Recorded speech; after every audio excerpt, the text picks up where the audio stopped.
Assalamualaikum warahmatullahi wabarakatuh. Waalaikumsalam warahmatullahi wabarakatuh. Selamat siang semuanya. Ya, salam sejahtera untuk kita semuanya. Alhamdulillah semuanya sehat ya. Sehat. Baik. Saya absen dulu ya. Saya cek dulu kehadirannya. Karena ini perkuliahan perdana mata kuliah telaah kurikulum ya. Jadi saya cek dulu Amalia Rohmatin Nazili. Saya sambil duduk tidak apa-apa ya. Arni Yuniar Prastika, Fatimatus Zahra, Ilya Ulfa, Muhitotun Nadifah, Mulia Putri Hasanah, Nada Fanca, oh ya izin tadi ya. Kemudian Rafika Dini izin juga ya, sudah tadi WA saya. Rakil, Raisa Diva Maharani Putri, Sevira Amalia, Tania Alfianti Putri, Uut Istiana, Jasmine, Sofi Ulanuha, Aditya, kok namanya belum masuk, Dit?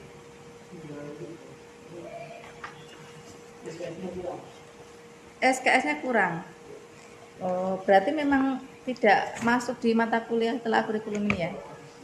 Oh ya udah. Ya udah tapi enggak apa-apa hadir ya. Nah, semester depan biar mengulang lagi mata kuliahnya. Oke. Harusnya nanti semester depan nilainya A ya, Dit ya. Kita baca dulu ya. Oke, baik ya. Karena ini tadi waktunya juga lumayan terpotong banyak karena harus ada kendala ini tadi di alat proyektornya. Jadi langsung saja kita membahas tentang telaah kurikulum. Ya, tapi sebelum membahas di sana ya. Ini untuk profil saya sudah tahu ya. Maaf ini saya sedikit narsis ya. Nomor kontak saya itu ya, mungkin yang belum dapat atau yang belum punya nomor kontak saya, nomor HP saya di situ sudah ada. Boleh dicatat kembali ya, atau mungkin yang hilang. Jadi kalau misalnya mau izin silahkan WA langsung ya. Ini untuk alamat sosial media saya, boleh di follow boleh tidak ya. Enggak follow juga enggak apa-apa. Nanti tidak saya ini tidak saya konflik. Oke, baik. Sebelum mulai perkuliahan kita langsung ini membahas tentang kontrak perkuliahan dulu ya.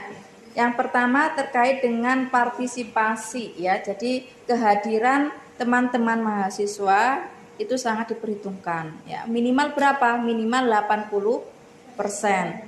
Kalau kurang dari 80% bagaimana? Tidak bisa mengikuti ujian tengah semester ataupun ujian akhir ya. Boleh mengikuti tapi dengan syarat mengganti pertemuan yang kosong itu dengan tugas dari saya ya.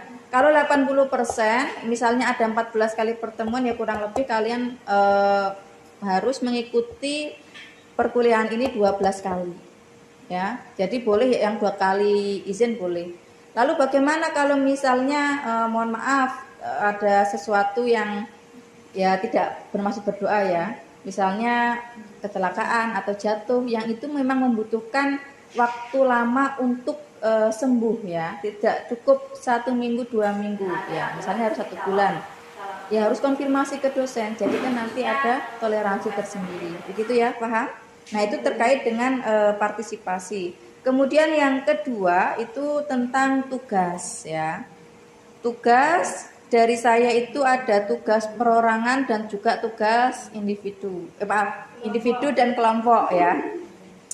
Jadi untuk tugas individu dan kelompok ya, kalau individu ada membuat laporan ya, artikel juga ada tugas individu, dan begitu juga dengan kelompok ya. Kelompok nanti ada tugas makalah, ada tugas presentasi, diskusi dan lain sebagainya. Nah, selanjutnya yaitu untuk UAS ya. UAS juga tidak boleh ketinggalan ya. UTS juga sama. Ya, UTS poinnya 35%, tugas 10% dan UAS 55%. Kebijakan ini bukan dari saya, melainkan kebijakan dari perguruan tinggi. Yuk, pentingnya apa sih kurikulum itu? Kenapa selalu berubah-ubah? Dari tahun ke tahun itu berubah ya. Seolah-olah seperti ganti menteri, ganti kurikulum. Ya enggak?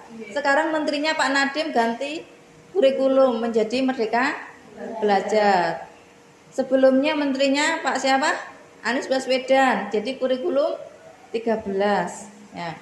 Kemudian dilanjutkan dengan Pak Muhadjir Effendi ya, dan lain sebagainya. Setiap ganti menteri kok seolah-olah kayak ganti kurikulum.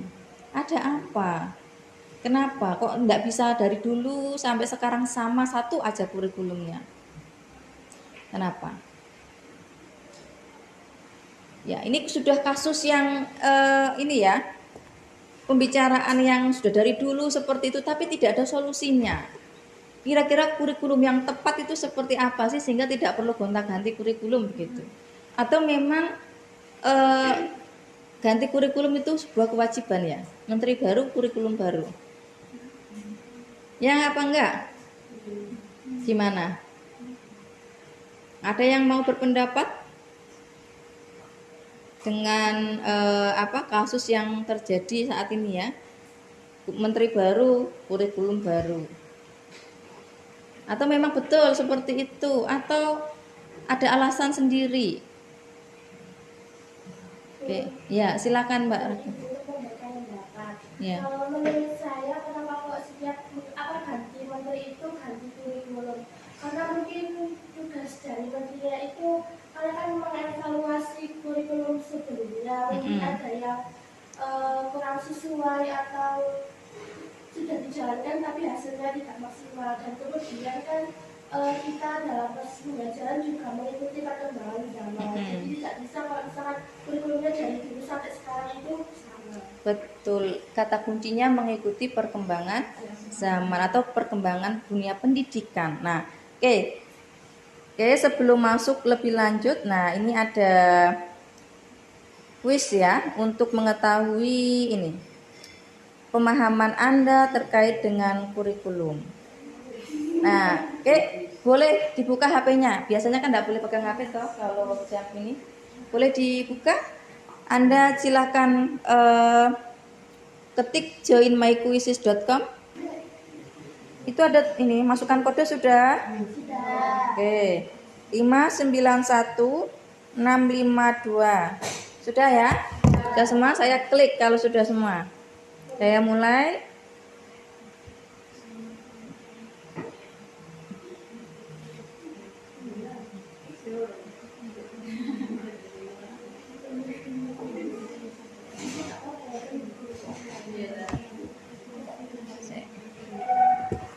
Bentar ya. Sudah muncul? Sudah bisa?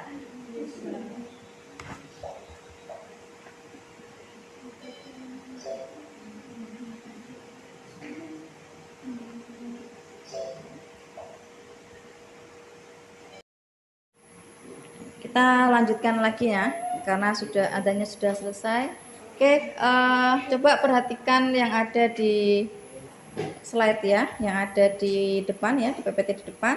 Di situ ada kasus, ada 2 kasus yang saya tampilkan, walaupun sebetulnya banyak sekali kasus, apalagi akhir-akhir ini luar biasa kasusnya ya.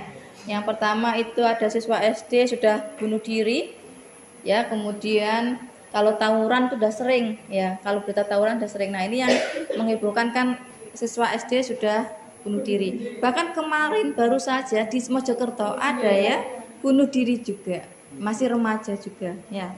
Kemudian mohon maaf, tidak hanya kasus yang saya tampilkan, seperti kasus-kasus anak SD sudah melakukan ruda paksa ya, anak TK diruda paksa oleh anak SD ya, itu kan naudzubillah. Nah berarti kan ada sesuatu nih. Kalau dari kasus yang ada seperti ini, menurut Anda seperti apa? Coba tanggapannya. Tidak Mbak Rakil sama Mbak Fatimah, yang lainnya gantian. Yang lainnya coba. Guru yang baik itu yang menguasai materi, menyampaikan materi saja di depan dengan baik tidak? ya. Kalau sekarang itu lebih ke ini, ya, bagaimana siswa bisa belajar dengan baik dan berkelanjutan. Kalau dulu itu lebih ke teacher center, sekarang berubah menjadi student center. Oke. Nah, itu untuk tadi ya, terkait dengan konsep kurikulum dari berbagai pandangan, ya. Ini sudah tersampaikan, ya. Berikutnya masih ada sejarah kurikulum, tapi akan kita bahas di pertemuan yang akan datang. Oke, dari apa tadi yang dari kasus yang ditampilkan, kemudian dari penarikan kesimpulan, penyampaian pendapat, bisa disimpulkan sendiri ya. Kira-kira kurikulum itu apa tadi? Apa tadi kurikulum?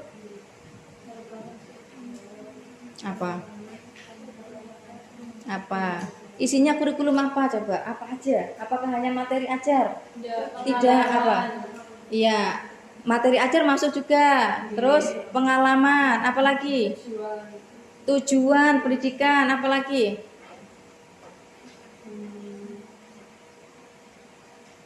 Bahkan di kelas ini pun juga bagian dari kurikulum, proses pembelajaran, ya kan? Apalagi? Suasana, ya. Kemudian RPP, penilaian, itu semuanya masuk ke dalam kurikulum, bagian dari kurikulum. Nah, harapannya nanti kalau kalian sudah menjadi guru, ya bisa mengembangkan kurikulum, ya, baik itu dalam perencanaan maupun dalam proses pelaksanaan. Oke, baik, buka kuisisnya lagi. Buka kuisis lagi, join my quizzes.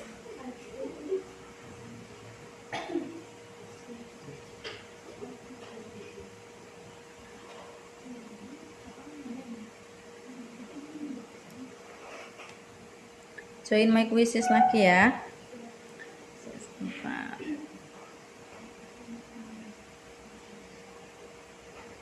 Masih loading lama ya.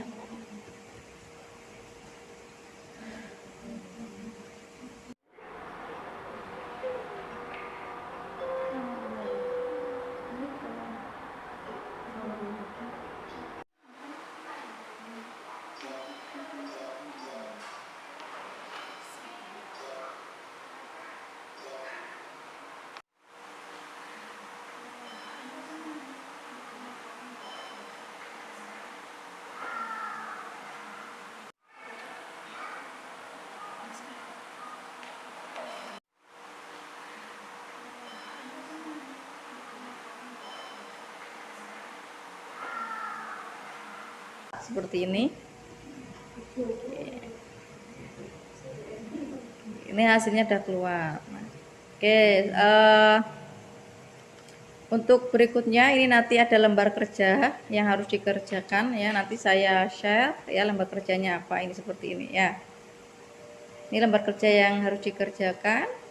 Jadi nanti untuk pertemuan yang akan datang bisa dikumpulkan ke saya ya pada pertemuan yang kedua. Baik, ada yang mau disampaikan sebelum diakhiri? Oke, Mbak Rakil. Itu tugasnya dikumpulkan dalam bentuk Tulis tangan aja, atas tangan ya. Ada yang mau disampaikan lagi nggak? Ada? Tidak. Oke, kalau tidak ada berarti saya cukupkan ya. Kita ulang lagi bahwasanya kurikulum itu tidak hanya isinya tentang materi ajar ya, tapi juga ada apa lagi ya, tujuan, kemudian apa lagi, pengalaman ya, proses pembelajaran ya, asesmen ya, dan sebagainya, itu masuk ke dalam kurikulum ya. Baik, nanti kita ketemu lagi di pertemuan selanjutnya, yaitu membahas tentang sejarah perkembangan kurikulum di Indonesia. Jadi teman-teman mahasiswa bisa menyiapkan dengan mencari referensi terkait dengan perkembangan kurikulum ya sebelum ke kurikulum Merdeka Belajar ini. Baik, itu saja dari saya, kurang lebihnya mohon maaf. Saya akhiri dan saya tutup. Wassalamualaikum warahmatullahi wabarakatuh.